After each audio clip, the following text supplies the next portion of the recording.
तो नमस्कार दोस्तों, मैं हूं सुनील कुमार और आप सुन रहे हैं हॉरर कहानी, वो भी मेरी जुबानी। दोस्तों, मैं आप लोगों के लिए आज एक बेहद डरावनी कहानी लेकर आया हूं। ये कहानी पश्चिम बंगाल पुलिस अधिकारी देवस रॉय की है, जिन्होंने सन 2019 में सुंदरवन के घने जंगलों में एक खौफनाक घटना का सामना किया।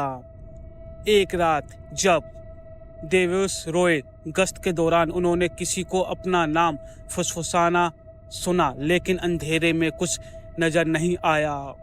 अचानक ठंडी हवा चलने लगी, उनकी टोपी उड़ गई और पीछे एक लंबी परछाई दिखी। तभी उनके वॉकी टॉकी से किसी ने चेतावनी दी, अकेले मत रहो। फिर किसी ने उनकी कलाई पकड़ी और वो बेहोश हो गए। जब साथ ही पुलिसकर्मी उन्हें खोजते खोजते वहां पहुंचे तो वो ठंडे पड़े थे, बस एक ही बात कह रहे थे, वो मुझे लेने आए थे। लेकिन कौन थे कोई जानता नहीं, आज तक किसी को पता नहीं चला। तो चलिए दोस्तों, कहानी शुरू करने से पहले आपसे एक छोटी सी रिक्वेस्ट है। अगर आप इस चैनल पर नए हो तो चैनल को सब्सक्राइब कर देना और मेरे वीडियो को लाइक करना। तो चलिए दोस्तों, बिना समय बर्बाद किए आज की कहानी शुरू करते हैं। मैं पश्चिम बंगाल से पुलिस में एक अधिकारी हूँ। मेरा नाम अरविंद चटर्जी है। ये कहानी मेरी नहीं बल्कि मेरे दोस्त देवस रॉय की है, जिन्होंने इसे खुद झेला है। ये बात 2019 की है, जब वो सुंदरवन के घने जंगलों में एक गश्त दल के साथ तैनात थे। ये इलाका वैसे तो वन्य जीवों और डाकुओं की वजह से खतरनाक था, लेकिन जो कुछ देवस के साथ हुआ वो किसी भी इंसान के लिए समझ पाना बहुत मुश्किल था। उस रात करीबन 1 बजे का समय था। जंगल में घना अंधेरा था, बस जुगनू की हल्की रोशनी फैल रही थी। देवस अपने 2 सहयोगियों के साथ एक लकड़ी के छोटे पुल से गुजर रहे थे, जो दलदल के ऊपर बना था। अचानक उन्हें ऐसा महसूस हुआ जैसे कोई उनका नाम पुकार रहा हो। देवस ने मुड़कर देखा, लेकिन अंधेरे के अलावा कुछ दिखाई नहीं दिया। उनके साथी भी आगे बढ़ चुके थे, लेकिन आवाज फिर से आई और इस बार ज्यादा नजदीक से। देवस रुक गए। उन्होंने सोचा कि ये शायद ठंडी हवा का खेल है या उनका वो वहम। लेकिन तभी एक ठंडी हवा का झोंका आया, जिसने उनकी टोपी उड़ा डाली, पीछे गिर गई। जब वो टोपी उठाने मुड़े तो उन्होंने देखा कि उनके पीछे कोई खड़ा है। लंबी परछाई, लेकिन चेहरा दिखाई नहीं दे रहा था। उसका पूरा ठंडा शरीर हो गया। कौन है? देवस ने कांपती आवाज में पूछा, लेकिन कोई जवाब नहीं मिला। उसके कदम पीछे हटने लगे, लेकिन तभी जमीन पर पड़ी सूखी पत्तियां चरमरा उठी, जैसे किसी ने उन्हें पांव से कुचल दिया हो। तभी उनके वॉकी टॉकी से एक टूटी फूटी आवाज आई, देवस अकेले मत रहो। वो चौंक गया, क्योंकि उस वक्त कोई भी उससे बात नहीं कर सकता था। उनके साथी उनसे कुछ मीटर दूर उनके साथी निकल गए, और वॉकी टॉकी से ऐसी अजीब सिग्नल कैसे आ सकता है। अचानक उन्होंने महसूस हुआ कि उनकी कलाई किसी ने पकड़ ली हो, बर्फ जैसी ठंडी। जिन्होंने जोर से चीखा, लेकिन आवाज उनके गले से निकली नहीं। उनकी आंखों के सामने अंधेरा छाने लगा, और आखिरी चीख जो उन्होंने सुनी थी वो थी, कोई फुसफुसा रहा था। जब उनके साथी उन्हें ढूंढते ढूंढते लौटे तो वो जमीन पर बेहोश पड़े थे, चेहरे पर खौफनाक और शरीर बर्फ जैसा ठंडा। जब वो होश में आए तो बस इतना ही बोले, वो मुझे लेने आया था। लेकिन वो कौन था कोई नहीं जानता। देवस रॉय को बेहोशी की हालत में जंगल के बीच में देखकर उनके साथी घबरा गए। रात के 2:15 पर टाइम देखा। जंगल से कहीं दूर थे और उसी समय जंगल से बहुत दूर कहीं एक उल्लू की आवाज गूंज रही थी और हल्की हल्की हवा चल रही थी। सूखी पत्तियां की सरकने की आवाज आ रही थी। उनके साथी मौजूद हवलदार मनीष सिन्हा और राजीव ने देवस को उठाने की कोशिश की, लेकिन उनका शरीर बेजान और ठंडा था, जैसे कई घंटों से वो इस हालत में पड़े हो। मनीष ने देवस के गले पर हल्की थपकी दी, देवस होश में आओ, लेकिन कोई प्रतिक्रिया नहीं। राजीव ने वॉकी टॉकी उठाकर बेस कैंप पर संपर्क करने की कोशिश की। बेस हम जंगल के सेक्टर के चारों ओर में थे और है। देवस रोए बेहोश पड़े, मेडिकल सपोर्ट भेजिए। लेकिन वॉकी टॉकी से सिर्फ एक अजीब सी आवाज आई, तुम लोग वहाँ अकेले मत रुको, वहाँ कुछ है। राजीव ने झट से मनीष की तरफ देखा। उनके माथे पर पसीना था और उन्होंने फौरन देवस को कंधे पर उठाया और तेजी से दोनों जंगल के रास्ते लौट पड़े। बेस कैंप की तरफ चल पड़े, लेकिन कुछ ही कदम बढ़े ही थे कि हवा में वही फुसफुसाना शुरू हो गया। राजीव का दिल जोर से धड़क उठा। उन्होंने टॉर्च की रोशनी चारों ओर घुमाई, लेकिन कुछ नहीं दिखाई दिया। फिर अचानक टॉर्च की रोशनी सामने की झाड़ी पर पड़ी। वहां कोई तो खड़ा था, कुछ तो था, कुछ ऐसा जिसका चेहरा इंसानों जैसा नहीं था। मनीष ने कांपती आवाज में पूछा, कौन है वहां? लेकिन कोई जवाब नहीं आया।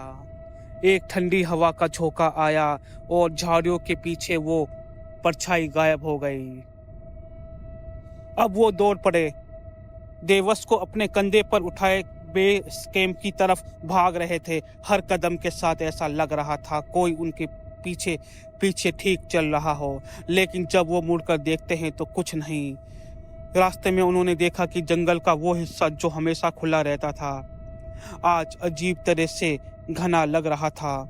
पेड़ पहले से ज्यादा ऊंचे और घने लग रहे थे, जैसे कि वो आम रास्ता हो ही ना। पत्तों से छन छन कर आवाज आती। अब ये सब कमजोर पड़ चुके थे। रात जैसी जैसी गहरी होती जा रही थी। इन्होंने टाइम देखा तो सुबह के 3 बजे थे। वो बेस कैंप पहुंचे देवस को लेकर और तुरंत मेडिकल टेंट में ले जाया गया। डॉक्टर सुरेश शर्मा ने उनकी नब्ज देखी और माथे पर हाथ रखा। इनका शरीर बहुत ठंडा हो गया है, जैसे कई घंटों से बर्फ में पड़े हो। मनीष ने गहरी सांस लेते हुए पूछा, लेकिन क्या हुआ था इन्हें डॉक्टर? लेकिन डॉक्टर ने जवाब नहीं दिया, बस एक अजीब सा संदेहपूर्ण चेहरा बनाकर देवस की पलकों को ऊपर उठाया। उनकी आंखों की पुतली सिकुड़ चुकी थी, जैसे किसी ने उन्हें गहरे डर में ढकेल दिया हो। अचानक देवस की सांसें तेज हो गई और उन्होंने आंखें खोल दी। उनकी आंखों में एक अजीब सा डर था और होंठ कांप रहे थे, जैसे कुछ कहना चाहते हों, लेकिन वो कह नहीं पा रहे थे। डॉक्टर ने उन्हें तुरंत होश में लाने की कोशिश की, लेकिन उन्होंने बस एक ही शब्द बुदबुदाया। मनीष और राजीव के रोंगटे खड़े हो गए। देवस उनके सामने थे, लेकिन ऐसा लग रहा था जैसे वो कहीं और देख रहे हों, किसी ऐसी चीज की तरफ जो वहाँ मौजूद नहीं थी। डॉक्टर ने धीरे से पूछा, देवस, तुमने वहाँ क्या देखा? देवस ने कांपते हुए अपने कपड़े कसकर पकड़ते हुए, जैसे उन्हें कोई चीज खींचने की कोशिश कर रहा हो। उनकी आवाज कांप रही थी। वो मेरे पीछे था, मैंने उसे देखा था। मनीष ने पूछा, किसे? देवस की आंखों से आंसू गिरने लगे। मुझे नहीं पता, लेकिन वो मुझे अब भी देख रहा है। और अभी मेडिकल टेंट की लाइट झपकने लगी। मेडिकल टेंट की लाइट झपक रही थी। रात के 3:30 बज चुके थे। बेस कैंप का माहौल ठंडा हो गया था, जैसे किसी ने हवा को चीरकर उसमें अजीब सी सन्नाहट घोल दी हो। देवस रोए बिस्तर पर लेटे हुए थे, लेकिन उनका चेहरा अब भी डरा हुआ था। उनकी आंखें चौड़ी थी, जैसे कोई तो उन्हें घूर रहा हो। डॉक्टर सुरेश शर्मा ने उनकी नब्ज चेक करने के लिए हाथ बढ़ाया, लेकिन जैसे ही उनकी उंगली देवस की कलाई को छूने वाली थी, देवस झटके से उठे। उनकी आंखें छत की ओर टिक गई और उनका मुंह धीरे धीरे घुलने लगा, लेकिन कोई आवाज नहीं निकली। मनीष और राजीव उनकी हालत देखकर पीछे हट गए। देवस मनीष ने हिचकाते हुए पुकारा, लेकिन देवस ने कोई प्रतिक्रिया नहीं दी। टेंट के बाहर हल्की बारिश हो रही थी। हवा के झोंकों ने टेंट का पर्दा थोड़ा सा हिल रहा था, जिससे बाहर की काली रात और भी रहस्यमय लगे। राजीव ने वॉकी टॉकी उठाया, लेकिन उससे सिर्फ शोर की एक आवाज आ रही थी। बेस कैंप का बाकी स्टाफ अब अजीब सी बेचैनी महसूस कर रहा था। ये ठीक नहीं लग रहा, डॉक्टर शर्मा ने धीरे से कहा और एक गर्म कपड़ा देवस के माथे पर रखने की कोशिश की। लेकिन जैसे ही उन्होंने कपड़ा माथे पर रखा, देवस ने जोर से एक घुटी हुई चीख मारी और बिस्तर से उछल पड़े। वो आ रहा है, देवस ने फुसफुसाना शुरू किया। मनीष ने उनकी कलाई पकड़ने की कोशिश की, लेकिन देवस का शरीर बर्फ जैसा ठंडा था। उनका सिर धीरे धीरे एक तरफ झुकने लगा और आंखों से आंसू गिरने लगे। देवस, कौन आ रहा है? राजीव ने चिल्लाकर पूछा। देवस ने कांपती हुई आवाज में सिर उठाया और धीरे से फुसफुसाया, जो जंगल से बाहर नहीं जा सकता, लेकिन मैं उसे ले आया हूँ। टेंट के अंदर ठंड और बढ़ गई थी। हल्की बारिश अब तेजी से हो रही थी और हवा के थपेड़े से टेंट हिलने लगा था। बाहर खड़े सिपाही अब भी बेचैनी महसूस कर रहे थे। हमें इन्हें किसी बड़े अस्पताल ले जाना होगा, डॉक्टर शर्मा ने कहा। लेकिन देवस की हालत देखकर मनीष और राजीव हिल भी नहीं पाए। उनकी सांसें तेज हो चुकी थी और उन्हें लग रहा था कि टेंट के अंदर कुछ और या कोई और भी मौजूद है। कोई अनदेखी ताकत, कोई परछाई जो हम देख नहीं सकते।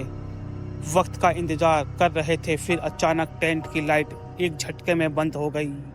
टेंट के बाहर खड़े सिपाही ने अंदर झांक कर देखा और जोर से चिल्लाया। अंदर कोई और नहीं था, अंधेरा था।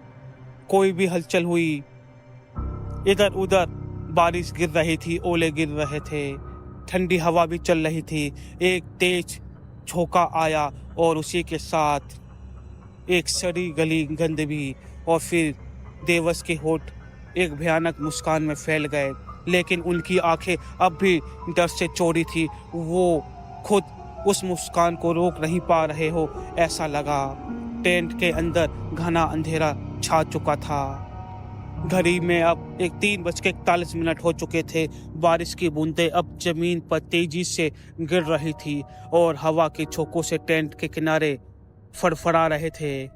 सिपाही मनीष, राजीव और डॉक्टर सुरेश अब भी वहीं खड़े थे, लेकिन उनकी सांसें अटक गई थी।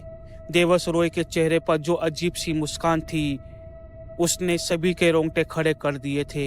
इस समय उनकी आंखें डर से फटी हुई थी, लेकिन होठ एक भयानक हंसी में फैले हुए थे, जैसे उनके चेहरे पर दो अलग अलग भाव हो।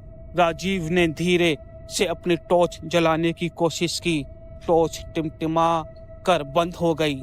बेस कैंप में बाकी सारी लाइटें पहले से बंद हो चुकी थी। सिर्फ बाहर गिरे हुए बिजली की तार और हल्की हल्की चिंगारियां उठ रही थी, जो बारिश की बूंदों से टकराकर अजीब सी आवाज निकल रही थी। देवस, तुम ठीक हो? डॉक्टर ने कांपती हुई आवाज में पूछा। देवस ने धीरे से सिर घुमाया, उनकी तरफ देखा।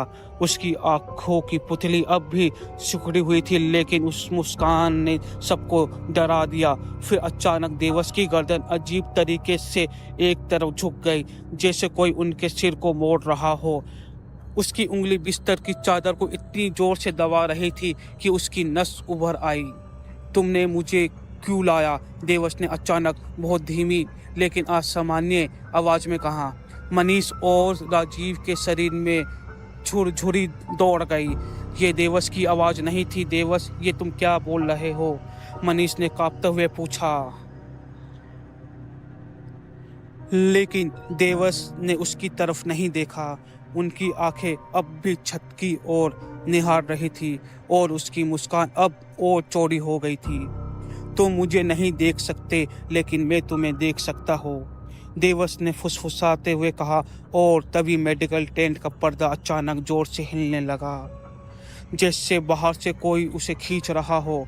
ठंडी हवा अंदर आने के लिए तैयार थी, हर चीज को हिला रहा था। पर्दे इधर उधर फड़फड़ा रहे थे, मेडिकल उपकरण जमीन पर गिरने लगे थे। किसी अदृश्य ताकत की मौजूदगी अब साफ महसूस हो रही थी।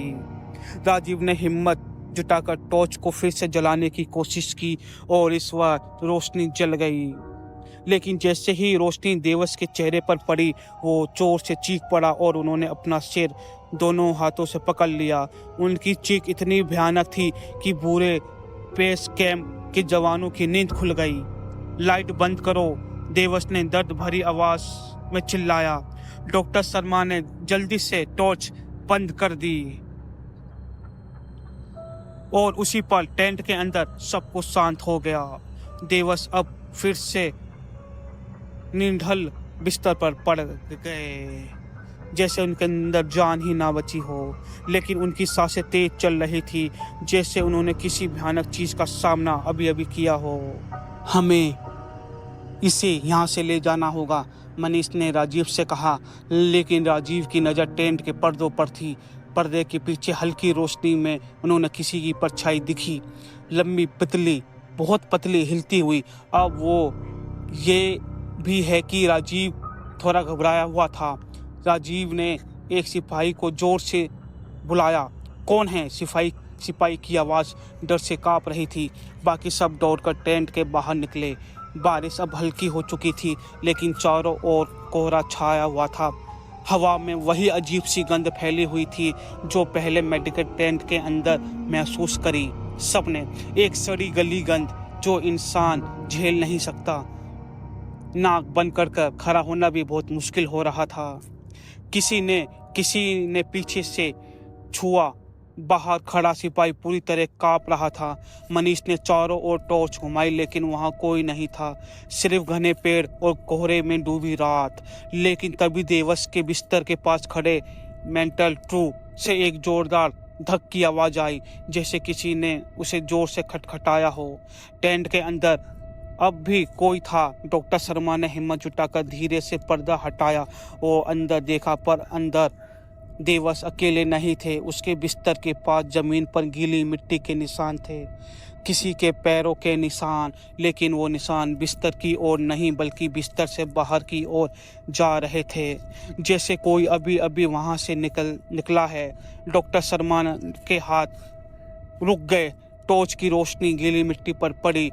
उन निशानों को देखकर लग रहा था जैसे अभी ताजे निशान हैं, जैसे कोई अभी अभी वहां से निकल कर आया हो, फिर यहाँ से निकल गया हो।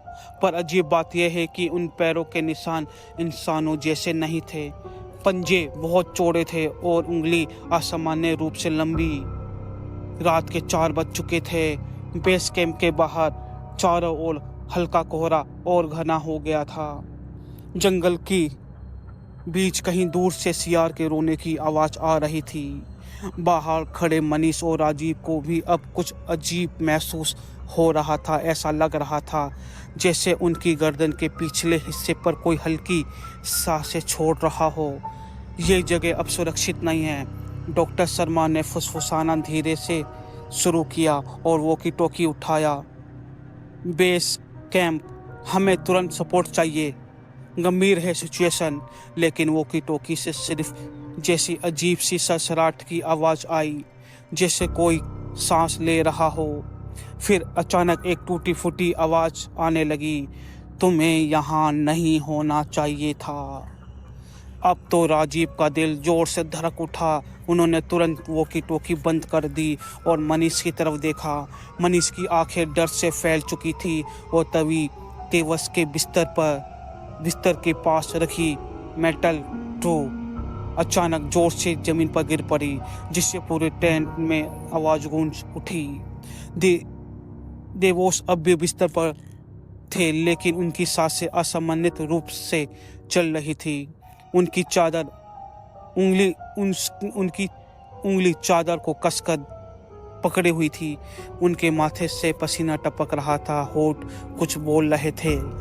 डॉक्टर शर्मा ने उनकी तरफ झुककर सुना और वो लगातार दोहरा रहे थे, मुझे अकेला छोड़ दो, मुझे अकेला छोड़ दो। लेकिन वो किससे बात कर रहे थे किसी को नहीं पता। और तभी टेंट के अंदर अचानक इतनी ठंड फैल गई कि सबकी सांसें जमने लगी। बाहर खड़े सिपाही ने हिम्मत जुटाकर फिर से अंदर झांका, लेकिन अगले ही पल वो चीखते हुए पीछे हट गया। वो कोई और है। मनीष और राजीव ने तुरंत अपनी टॉर्च अंदर घुमाई, लेकिन वहाँ कुछ नहीं था। लेकिन सिपाही किसे देखकर चीखा? बस देवस थे, जो अब आँख खोल चुके थे। उनकी आंखों की पुतलियाँ पूरी तरह सफ़ेद हो चुकी थी। कोई रंग नहीं, कोई भाव नहीं। उन्होंने धीरे धीरे सिर घुमाया और सीधा डॉक्टर शर्मा की तरफ देखा। फिर उन्हें मुस्कुरा कर बोला, और उसी पर टेंट की सभी लाइट एक झटके में फट गई। टॉर्च की रोशनी भी बुझ गई और बेस कैंप में अंधेरा सा छा गया। और फिर किसी ने हंसना शुरू कर दिया, लेकिन ये हंसी इंसानी नहीं थी। रात के 4:10 हो चुके थे। बेस कैंप पूरी तरह अंधेरे में डूब चुका था। हवा में अब भी वही अजीब सी गंध फैली हुई थी, सड़ी हुई गंध, और कुछ ऐसी चीजें जिसे हर कोई महसूस कर सकता था। बारिश भी हल्की हल्की हो रही थी। अब ऐसा लग रहा था जैसे बिजली गिरने वाली हो, लेकिन उनके बीच में किसी के चलने की धीमी आवाज आ रही थी। खड़खड़ खड़खड़ खड़खड़। टेंट के अंदर देवस बिस्तर पर सीधे बैठे थे। उनकी आंखें अब भी सफेद थी। चेहरे पर एक जमी हुई अजीब सी मुस्कान थी और उनकी सांसें धीमी धीमी और गहरी हो चुकी थी।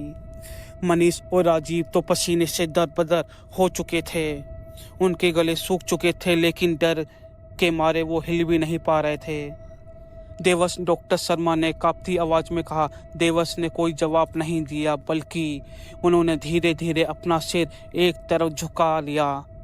इतना झुकाया कि उनकी गर्दन में हल्की दरारें पड़ने लगी। जैसे आवाज आई और तभी किसी ने हंसने की आवाज फिर से आई। यह हंसी देवस की नहीं थी। राजीव ने झटके से अपनी टॉर्च ऑन की और चारों ओर रोशनी घुमाई। रोशनी सीधे टेंट के कोने पे पड़ी, जहां एक परछाई खड़ी थी। वो चीज वहां खड़ी थी, लंबी, हिलती हुई, अजीब सी आड़ी तिरछी परछाई। उसका सिर झुका हुआ था और उसका एक हाथ बहुत लंबा था, इतना लंबा था कि वो जमीन तक छू रहा था। राजीव की आवाज गले में अटक गई। मनीष तो पीछे हटने की कोशिश की, लेकिन उनके पैर जम चुके थे और डॉक्टर शर्मा का पूरा शरीर पसीने से भीग चुका था। लेकिन उनकी टॉर्च अब भी देवस के चेहरे पर टिकी हुई थी। और तब देवस रॉय मुस्कुराए, लेकिन ये मुस्कान सामान्य नहीं थी। उनके होठों के किनारे धीरे धीरे फैलने लगे और फैलते गए और इतने फैल गए कि उनका चेहरा अब इंसानों जैसा नहीं लग रहा था। अब तुम मेरी जगह हो, देवस ने वो भयानक गहरी आवाज निकाली। खरखर खरखर खरखर, जैसे बहुत सारी उंगली एक साथ कपड़ों को वो निखोर रही हो। मेडिकल टेबल पर रखा गिलास अचानक जमीन पर गिरकर टूट गया। राजीव ने जोर से चिल्लाया, भागो यहाँ से, भागो। और उसी पर टेंट का पर्दा अपने आप जोर से खुल गया। बाहर घना कोहरा था, लेकिन कोहरे में कुछ दिखाई नहीं दे रहा था। और रात के 4:20 हो चुके थे। इनको समझ में नहीं आ रहा था कि अब क्या करे। हवा और ठंडी होती जा रही थी, लेकिन उन सभी के साथ एक भारीपन भी उन सबको महसूस हो रहा था, जैसे किसी ने पूरे माहौल को दबा दिया हो। टेंट का पर्दा हवा के तेज झोंकों से जोर से खुला और बाहर दिखा, कोहरे के बीच खड़ा एक काला साया। मनीष और राजीव और डॉक्टर शर्मा अब भी एक दूसरे के करीब खड़े थे। उनकी सांसें तेज हो चुकी थी। अब तुम मेरी जगह हो, ये शब्द अब भी हवा में गूंज रहे थे और तभी कुछ ऐसा हुआ कि सब कुछ शांत हो गया। कोई आवाज़ नहीं, कोई हलचल नहीं, जैसे कुछ हुआ ही ना हो। राजीव ने धीरे से अपनी टॉर्च फिर से ऑन करी और कोशिश करने लगा। इस बार रोशनी जल गई, लेकिन जब उसके चारों ओर उसने टॉर्च घुमाई, देवस बिस्तर पर बेहोश पड़े थे। उनकी आंखें बंद थी, सांसें रुकी हुई थी और मुस्कान अब पूरी तरीके से गायब हो चुकी थी। डॉक्टर शर्मा जल्दी से आगे बढ़े और उनकी नब्ज चेक की। ये जिंदा है, डॉक्टर शर्मा ने कहा। मनीष ने राहत की सांस ली, लेकिन उसके चेहरे पर अब भी डर की परछाई थी। वो चीज कहाँ गई? राजीव ने फुसफुसाया। डॉक्टर शर्मा ने धीरे से सिर हिलाया। शायद जो भी था अब जा चुका है। सुबह के 5 बज चुके थे। बेस कैंप के बाहर कोहरा धीरे धीरे छटने लगा। सिपाही अब भी डरे हुए थे, लेकिन हालत सामान्य हो रही थी। डॉक्टर शर्मा, राजीव, मनीष ने देवस को बाहर लाकर स्ट्रेचर पर लेटाया और जब पहली किरण सूरज की जंगल पर पड़ी, देवस ने धीरे से अपनी आंखें खोली। उनकी आंखों में अब कोई भी डर नहीं था। उन्होंने एक लंबी सी सांस ली, जैसे किसी गहरी नींद से जागे हो। राजीव ने उनकी तरफ झुककर पूछा, देवस क्या हुआ? क्या हुआ था तुम्हें? क्या हुआ था तुम्हारे साथ? देवस ने कुछ पल चुप रहकर सोचा, फिर उन्होंने धीमे स्वर में कहा, मुझे कुछ याद नहीं। और फिर दूर कहीं एक सियार की आवाज आई और जंगल फिर से जाग गया। दोस्तों, ये थी आज की रियल हॉरर स्टोरी सुंदरवन के उस भयानक अनुभव की, जिसने देवस, मनीष, राजीव और डॉक्टर शर्मा के लिए हमेशा के लिए उनकी जिंदगी बदल दी। एक डॉक्टर के आंखों सामने आंखों देखी कि क्या हुआ क्या नहीं हुआ। डॉक्टर, क्योंकि वो यकीन नहीं करते भूत प्रेत आत्माओं पर, लेकिन डॉक्टर शर्मा को उस दिन यकीन करना पड़ा। उनको यकीन करना पड़ा कि ये सच था या उनका भ्रम। आप क्या मानते हैं? नीचे कमेंट करके ज़रूर बताइए। और अगर आपको ये कहानी पसंद आई हो तो ऐसी ही सच्ची और डरावनी कहानी सुनना चाहते हो तो जल्दी से जल्दी इस चैनल को सब्सक्राइब कर दीजिए और बेल आइकन को दबा दीजिए, ताकि आपको अगली वीडियो की नोटिफिकेशन सबसे पहले मिल सके। मिलते हैं अगली वीडियो में एक और खौफनाक कहानी के साथ। तब तक अकेले मत रहना और ध्यान देना, कोई तुम्हें देख रहा है।